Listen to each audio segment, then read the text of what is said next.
Blue boat. I got you.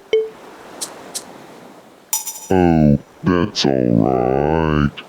Tomodachi Life Living the Dream is a big digital dollhouse. Except instead of housing mass-produced toys, it's brought to life by hilarious recreations of myself, my friends, celebrities, and fictional characters built with its in-depth Mii maker. It's childlike fun to dress them up, I feel like a heavy weight has been lifted from my shoulders. feed them dinner, I have to pee first. and meddle in their drama. Okay, I hear you. But here's my counterpoint. No. Making this a deeply funny and equally personal civilization simulator that constantly rewards your creativity. It spits out share-worthy clips like a factory, which is why I can't get over how difficult it is to actually share your favorite moments, characters, and creations. Overly strict limitations turn what should be an extremely social game into a disappointingly isolating one, and that major issue puts a dark cloud over this otherwise delightful paradise.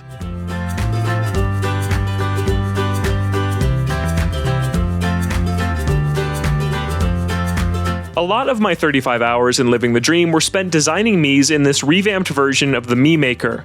If you're coming straight from Tomodachi Life on 3DS, this is a big step up, with more options and sharper graphics that still maintain the simplistic charm of the original. I've never been the best at designing Miis, but thanks to the advanced capabilities of this new tool, I felt really great about the character I made for myself. I was also forced to get good at making Miis because sharing them with others is extremely limited. It's restricted to local wireless, meaning you can only send a character you've made to someone in the same room. This is an enormous downgrade from the 3DS's shareable Mii QR codes. I love so many of the Miis I've seen people making in the demo, so it's disappointing to know there's no way for me to get that exact character on my island. It's similarly frustrating when I want to add the Miis of my friends who live across the country, being forced to recreate them from scratch. It's tedious, and takes a lot away from the fun of planning your island roster.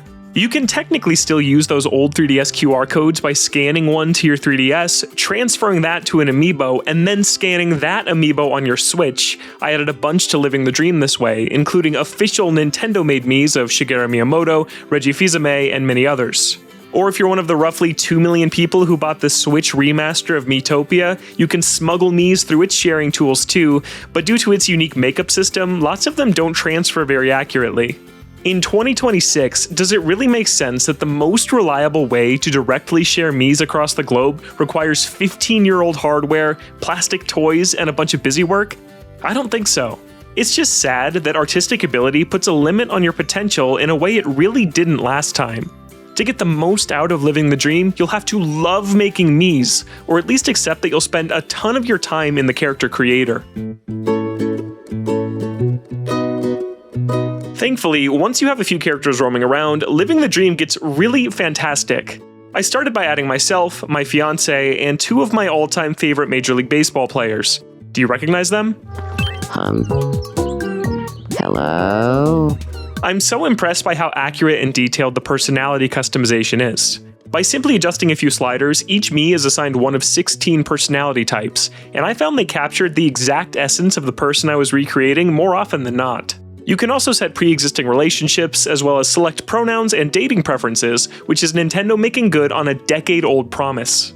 Treating your Miis well by feeding them food they like, gifting them clothes and treasures, or introducing them to others will increase their happiness and cause them to level up. It's a great loop. Seeing how they react to different items is fun on its own, like how you'll see them walk the pets you give them, and the rewards for leveling them up allow you to personalize them even more through behaviors, catchphrases, and additional gifts. When a Mii of Metroid Samus Aran leveled up, I gave her a quirk that makes her walk everywhere like this. Each Mii deals with their own set of problems, and I'm their life coach. You tip the scales in these surreal situations, but how they play out is ultimately up to the Miis. Most of the joy in Living the Dream comes from observation, with moments that are made more memorable by eccentric writing and quirky text-to-speech voices that say whatever you type in. Just a quick note, I played in handheld mode a lot, and it's impossible to recreate these scenarios exactly after they've happened, so I don't have perfect footage of everything I'm about to talk about, but it did all take place. Sometimes things go really well, like when my real-life fiancé and I delightfully watch the cartoon versions of ourselves fall in love, get married, and move in together. Other times, not so much, like when Samus and Reggie got into a huge violent fight over who knows more about the reality show Survivor. I won't forgive you. Don't worry, I cheered Samus up by giving her a chicken suit and decorating her house like a hamster cage. She loved it. There's an absurd Mad Libs nature to all of this, where entering phrases with personal meaning makes everything so much funnier. That said, you will start to see through the matrix after a while and recognize the somewhat repetitive foundation these sequences rely on. I've started to skip the conversations when a Mii is trying to make a new friend because they basically always play out one of a few ways. But even after 35 hours, I'm still consistently surprised with new interactions and events that often make me laugh out loud. For example, every time you enter a phrase for a specific prompt, it's added to your island's lingo database. So one time I told my fiance to bond with former Seattle Mariners ace Felix Hernandez about watching the M's lose baseball games. I really respect folks who are good at watching the M's lose. Hours later, IGN's Jada Griffin asked Logan if he had much experience watching the M's lose. Trust me, he's got decades of experience. Yeah, I've totally come around on the joys of watching the M's lose. We should hang out sometime and do that. Another impressive creative outlet is the Pallet House, a hub for non-Mii creations that eventually lets you design home interiors and exteriors, food, clothes, pets, and other treasures to gift your Miis. It's incredibly flexible. You can make whatever your artistic abilities allow, and you give it attributes so your Miis react accordingly, like assigning a spicy flavor profile to a food you made. My handcrafted creations don't look nearly as polished as the stock images that make up the pre-existing objects, but that gives things the vibes of an official playset mixed with some homemade crafts I threw together, which I find very charming. I spent some time making my dream Lynx crossbow training Switch port a reality, and now it's the most popular video game on my island. I also designed a Seattle Mariners hat for all of the fans to wear while watching them lose. Do you feel like talking about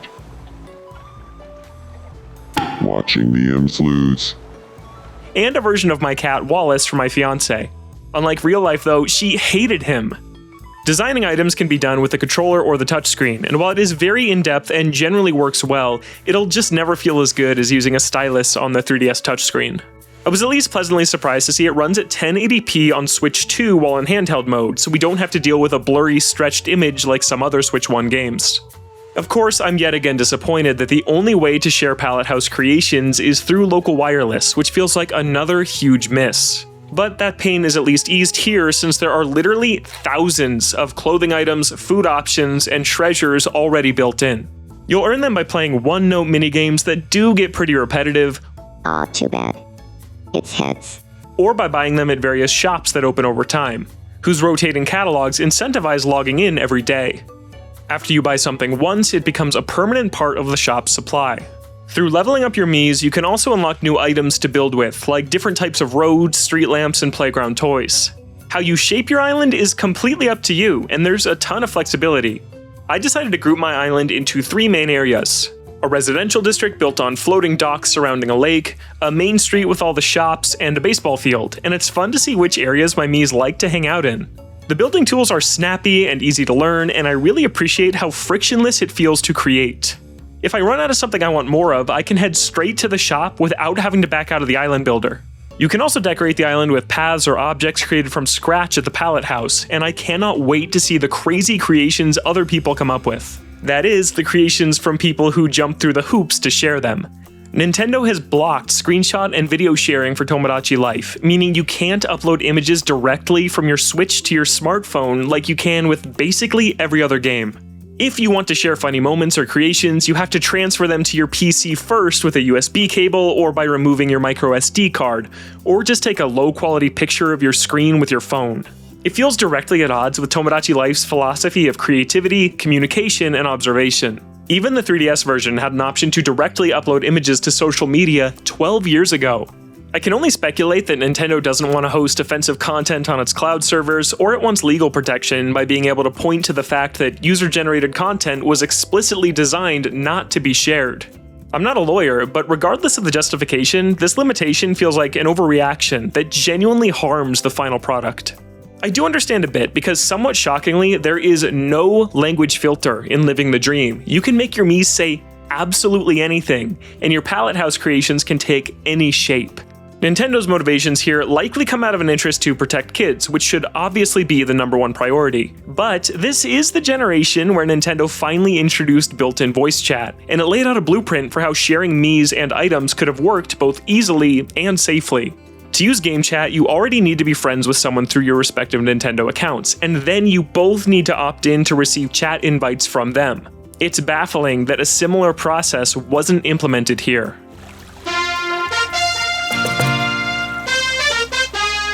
Tomodachi Life Living the Dream is a deeply funny and equally personal civilization simulator. It is genuinely hilarious to create cartoonish renditions of your friends, family members, celebrities, and favorite characters, and mix them all together just to see what absurd situations unfold.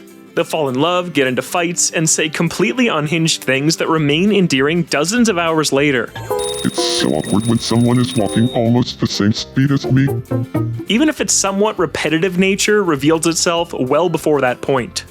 Where Living the Dream loses me is its extreme sharing restrictions. It's beyond frustrating that there's essentially no way to directly share Miis, custom creations, or even simple screenshots online, which is an enormous downgrade from the 3DS version. If you're not good at designing complex characters or just get bored of it after a while, it can feel frustrating and isolating. Tomodachi Life Living the Dream hands you the keys to a unique, quirky paradise that rewards your creativity and directly reflects your personality. I just wish I could enjoy it with my friends. I'm sorry for treating you so coldly. For more cozy games on Switch 2, check out our review of Pokemon Pokopia, or tune into Nintendo Voice Chat, the weekly podcast I host here at IGN, over on the IGN Games YouTube channel or your favorite podcast app. And for everything else, keep it locked to IGN. I love it. That expression pretty much sums up who I am as a person.